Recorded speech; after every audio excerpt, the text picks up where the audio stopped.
It was back in January that we began a journey through the book of Acts, the New Testament book of Acts, called Living Proof. And what that means is that we've been taking a look at how those first disciples of Jesus, filled with the Holy Spirit, by what they said and how they lived, really became living proof that Jesus Christ was alive.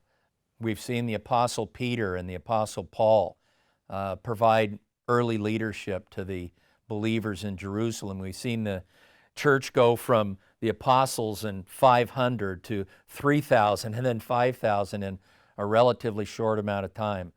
We've seen them doing miraculous things, both by what they spoke and abilities that God has given them. And at the same time, we've seen the opposition to the Christian movement in those early days become more intense and more intense and more intense. And one of the things that we've noticed almost every week, that in spite of the opposition, this little band, which wasn't so little, isn't so little now, continues to come together.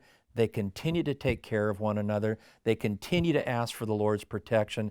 And even in the face of opposition, they keep proclaiming that Jesus Christ is alive.